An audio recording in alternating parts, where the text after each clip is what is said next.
യുദ്ധം റിപ്പോർട്ട് ചെയ്യുമ്പോൾ എല്ലാ രാജ്യങ്ങളും അല്ലെങ്കിൽ അവിടുത്തെ ജനങ്ങളുമൊക്കെ ഒറ്റക്കെട്ടായി നിന്നുകൊണ്ട് അവരവരുടെ രാജ്യത്തിന്റെ താല്പര്യങ്ങൾക്കനുസരിച്ചാണ് റിപ്പോർട്ട് ചെയ്യുന്നത്. പക്ഷേ കേരളത്തിലെ മാധ്യമങ്ങളൊന്നും അങ്ങനെയല്ല. രാജ്യവിരുദ്ധമായ കാര്യങ്ങൾ എത്രത്തോളം പറയാൻ കഴിയുമോ അത് ആവേശത്തോടു കൂടി, അതായത് ഒരു യുദ്ധം റിപ്പോർട്ട് ചെയ്യുന്നത് വല്ലാത്തൊരു പിന്നെ ഒരു സ്പോർട്സ് മത്സരം റിപ്പോർട്ട് ചെയ്യുന്നത് പോലെയാണ് ഒരു യുദ്ധം റിപ്പോർട്ട് ചെയ്യുന്നത്. അത്തരത്തിൽ റിപ്പോർട്ട് ചെയ്യുന്ന ചാനലുകൾക്ക് എതിരെ കേന്ദ്ര സർക്കാരിന്റെ പൂട്ട് വീണിരിക്കുകയാണ് എന്നുള്ളതാണ്. അതായത് ഡോക്ടർ അരുൺകുമാറിന്റെ സാങ്കേതിക മികവോട് കൂടി ഇപ്പോൾ നിൽക്കുന്ന ഒരു ചാനലാണ് റിപ്പോർട്ടർ ചാനൽ എന്ന് പറയുന്നത്. അരുൺകുമാറിന്റെ കാര്യത്തിൽ അങ്ങനെ ആർക്കും പ്രത്യേകിച്ച് പരാതികളൊന്നും പറയാനില്ല. കാരണം അദ്ദേഹം കൃത്യമായി പറയാനുള്ള കാര്യങ്ങൾ പറയും. രാജ്യം ഏതൊക്കെ രാജ്യങ്ങളോടൊപ്പമാണ് നിൽക്കുന്നത് എന്നൊന്നും നോക്കിയിട്ടല്ല, അദ്ദേഹത്തിന്റെ ഏതായ രീതിയിൽ പറയും. പക്ഷെ അതിലുള്ള ചിലർ പറയുന്നത് കേട്ടാൽ യുദ്ധമാണോ അതോ ഏതെങ്കിലും സ്പോർട്സ് കമാൻഡറെ ആണോ പറയുന്നത് എന്ന് നമുക്ക് തന്നെ തോന്നിപ്പോകുന്ന തരത്തിലാണ് പലരുടെയും അവതരണം എന്ന് പറയുന്നത്. എന്തായാലും റിപ്പോർട്ടർ ചാനൽ പല നുണകളും യുദ്ധവുമായി ബന്ധപ്പെട്ട് പടച്ചു വിടുകയാണ് എന്ന് പലരും പറയുന്നുണ്ട്. അതായത് ഇപ്പോ പുറത്തു വരുന്ന റേറ്റിംഗിൻ്റെതാണെങ്കിൽ ഏഷ്യനെറ്റ് തന്നെയാണ് ഒന്നാമത്. ഏഷ്യനെറ്റ് റിപ്പോർട്ടർ തമ്മിൽ നേരിയ വ്യത്യാസം മാത്രമാണ് ഇപ്പോൾ റേറ്റിംഗിലുള്ളത്. ഏറ്റവും പുതിയ റേറ്റിംഗ് ഈ ആഴ്ച ഇറങ്ങിയപ്പോൾ ഏഷ്യനെറ്റിന് 86 പോയിന്റും റിപ്പോർട്ടറിന് 80 പോയിന്റുമാണ്. മൂന്നാം സ്ഥാനത്ത് ബഹുദൂരം പിന്നിലായാണ് 48 പോയിന്റോടെ 24 ന്യൂസ് ഉള്ളത്. 38 പോയിന്റോടെ മനോരമ ന്യൂസും 34 പോയിന്റോടെ ന്യൂസ് മലയാളവും 33 പോയിന്റോടെ മാതൃഭൂമിയും നിലനിൽക്കുകയാണ്. ഇവിടെ നമ്മൾ ശ്രദ്ധിക്കേണ്ട ഒരു കാര്യം എന്ന് പറയുന്നത് ചാനലുകളുടെ എല്ലാം റേറ്റിംഗ് കുറഞ്ഞു വരുന്നു എന്നതാണ്. 100-ന് മുകളിൽ നിന്നിരുന്ന ഏഷ്യാനെറ്റിന്റെ റേറ്റിംഗ് 86 ആയി താണു. എന്ന് വെച്ചാൽ മാധ്യമങ്ങൾ സ്വയം അവരുടെ വിശ്വാസ്യത നഷ്ടപ്പെടുത്തുന്നു. അതിനിടയിലാണ് ഇറാനും അമേരിക്കയും ഇസ്രായേലും സംയുക്തമായ ആക്രമണം നടത്തിയത്. ഈ ആക്രമണം ചാനലുകൾക്ക് റേറ്റിംഗ് കൂട്ടാനുള്ള വലിയ ആയുധമായി മാറി. കേരളത്തിലെ ചാനലുകൾ ലോകത്ത് മറ്റൊരിടത്തും ഇല്ലാത്ത വിധത്തിൽ മത്സരിച്ച് റിപ്പോർട്ടിംഗ് ആരംഭിച്ചു.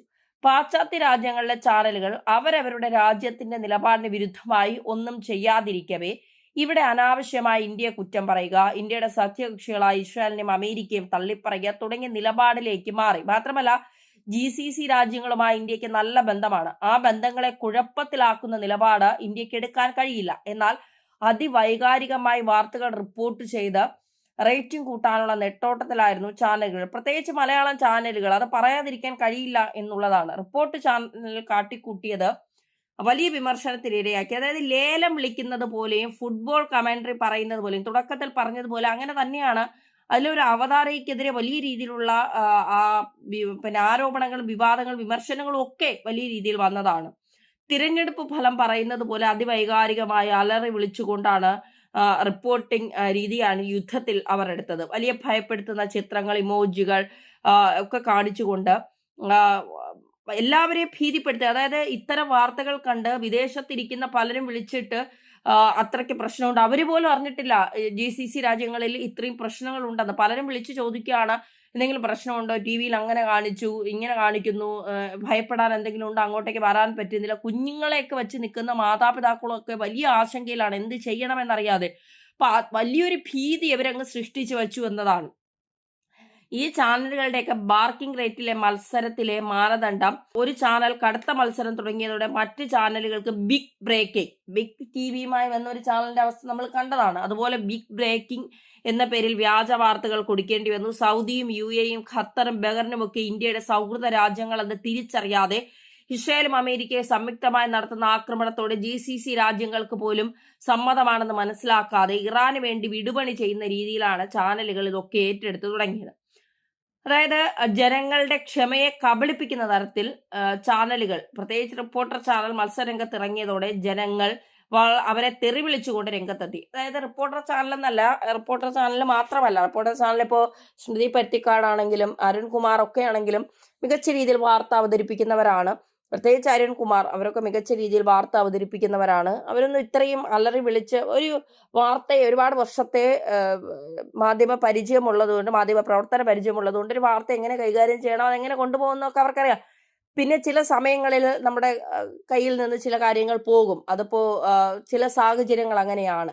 അത് നമുക്ക് ആരെയും കുറ്റം പറയാൻ കഴിയില്ല. പക്ഷേ ഒരു അവതാരക ഫ്ലോറിൽ നിന്നുകൊണ്ട് വലിയ തരത്തിൽ, വലിയ ആവേശത്തോടു കൂടി ഇറാൻ അങ്ങനെ ചെയ്യുന്നു ഇറാൻ, ഇങ്ങനെ ചെയ്യുന്നു ഇറാൻ, ദേ അമേരിക്കയെ തീർക്കുന്നു, ഇറാൻ ദേ ഇസ്രായേലിനെ തീർക്കുന്നു എന്നൊക്കെ പറഞ്ഞുകൊണ്ട് വളരെ ആവേശപൂർവ്വം ഇതൊക്കെ കാണിക്കുമ്പോൾ അത് പ്രത്യേകിച്ച് GCC രാജ്യങ്ങളിലേക്കുള്ള ഇറാന്റെ ആക്രമണം ഒരിക്കലും ഇന്ത്യ അംഗീകരിക്കുന്ന കാര്യമല്ല. പ്രത്യേകിച്ച് നമ്മുടെ ഏറ്റവും സൗഹൃദമുള്ള രാജ്യങ്ങളാണ് GCC രാജ്യങ്ങൾ എന്ന് പറയുന്നത്. അതിനെ തകർക്കുന്ന തരത്തിൽ നിലപാടുകൾ എടുക്കുന്നതിനോട് ആളുകൾക്ക് വളരെ പിന്നെ ബുദ്ധിമുട്ടുണ്ട്. അതായത് ആളുകൾ അവരെ വല്ലാത്ത രീതിയിൽ വിമർശിക്കുന്നുണ്ട് എന്നുള്ളതാണ്. അതായത് കേന്ദ്ര സർക്കാരിന്റെ ഇടപെടൽ ഇത്തരം വാർത്താ ചാനലുകൾക്ക് ഉണ്ടായിരിക്കുന്നു എന്നാണ്. കേന്ദ്ര സർക്കാർ ഇനി വരുന്ന 4 ആഴ്ചത്തേക്ക് ബാർക്ക് റേറ്റിംഗ് നിർത്തിവെക്കാൻ ഉത്തരവിട്ടുകൊണ്ട് കത്തയച്ചു. അതിവൈകാരികമായി ഇന്ത്യയുമായി ആത്മബന്ധമുള്ള രാജ്യങ്ങളെ വെറുപ്പിക്കുന്ന തരത്തിൽ ചാനലുകൾ മത്സരബുദ്ധിയോടെ വാർത്ത റിപ്പോർട്ട് ചെയ്യാൻ തുടങ്ങി. ബാർക്ക് റേറ്റിംഗ് അവസാനിപ്പിക്കാൻ ഉത്തരവിടുകയായിരുന്നു. വരുന്ന 4 ആഴ്ച ബാർക്ക് റേറ്റിംഗ് ഇനി ഉണ്ടാവില്ല. യുദ്ധം 4 ആഴ്ച നീളും എന്ന കണക്കുകൂട്ടലാണ് ബാർക്ക് റേറ്റിംഗ് തൽക്കാലം നിർത്തിവെക്കുന്നത്. എന്ന് വെച്ചാൽ യുദ്ധത്തിന്റെ പേരിൽ ബാർക്ക് റേറ്റിംഗ് കൂട്ടാൻ വേണ്ടി അഭ്യാസം ഒന്നും വേണ്ട, ഉള്ളത് മാത്രം റിപ്പോർട്ട് ചെയ്താൽ മതി. നിങ്ങൾ അങ്ങനെ ചെയ്തിട്ടും നിങ്ങൾ റേറ്റിംഗ് കൂടാനോ കുറയാനോ പോകുന്നില്ല. ബാർക്ക് റേറ്റിംഗ് ഇനി ഈ 4 ആഴ്ച ഉണ്ടാവില്ല എന്ന് കേന്ദ്ര സർക്കാർ വ്യക്തമാക്കുമ്പോൾ വെള്ളം കുടിക്കുന്നത് വെറുതെ അതിവൈകാരികത സൃഷ്ടിച്ച് പ്രേക്ഷകരെ കൂടുതൽ എത്തിക്കാൻ ശ്രമിക്കുന്ന ചാനലുകളാണ്. ഇനി വരുന്ന 4 ആഴ്ച ഏത് ചാനൽ എത്ര അഭ്യാസം നടത്തിയാലും അവ ബാർക്ക് റേറ്റിംഗിൽ ഉൾപ്പെടുകയില്ല. ബാർക്ക് റേറ്റിംഗ് ഏതാണ്ട് പൂർണ്ണമായും തന്നെ 4 ആഴ്ചത്തേക്ക് നിർത്തിവച്ചിരിക്കുന്നു. കേന്ദ്ര സർക്കാരിന്റെ സർക്കുലറിൽ ഇങ്ങനെ പറയുന്നു: central government issue the policy guideline for television rating emergency India date 16. അതായത് ഗൾഫ് രാജ്യങ്ങളിലോ അല്ലെങ്കിൽ മറ്റു രാജ്യങ്ങളിലോ താമസിക്കുന്ന മനുഷ്യരെ ആശങ്കപ്പെടുത്തുന്ന തരത്തിൽ റേറ്റിംഗിന് വേണ്ടി ചാനലുകൾ വാർത്ത റിപ്പോർട്ട് ചെയ്യുന്നു എന്ന് കേന്ദ്ര സർക്കാരിന്റെ ശ്രദ്ധയിൽപ്പെട്ടു. അതനുസരിച്ചാണ് പിന്നെ ഈ ബ്രോഡ്കാസ്റ്റ് അതായത് ഈ ബാർക്ക് റേറ്റിംഗ് ഏജൻസി സർക്കാർ പറയുന്നത് കേൾക്കണമെന്ന് ഉത്തരവിൽ പറയുന്നു. അപ്പോൾ ഇതനുസരിച്ച് ചാനലുകൾ ഇനി 4 ആഴ്ചത്തേക്ക് ചാനലുകൾ എന്തൊക്കെ വിളിച്ചു കൂവിയാലും എന്തൊക്കെ ബ്രേക്കിംഗ് കൊണ്ടുവന്നാലും അത് അവരുടെ ബാർക്ക് റേറ്റിംഗ് കൂട്ടാനോ കുറയ്ക്കാനോ പോകുന്നില്ല. കേന്ദ്ര സർക്കാർ എടുത്ത ഏറ്റവും നല്ല തീരുമാനമാണ് യുദ്ധസമയത്ത് എന്ന് പറയേണ്ടി വരും. അതായത് വൈകാരിക നിരീക്ഷണത്തെ ഭയം സൃഷ്ടിച്ച് ബാർക്ക് റേറ്റിംഗ് ഉപാധിയാക്കി മാറ്റാനുള്ള ചാനൽ മുതലാളിമാർക്ക് ഏറ്റവും ഒരു വലിയ തിരിച്ചടി തന്നെയാണ്.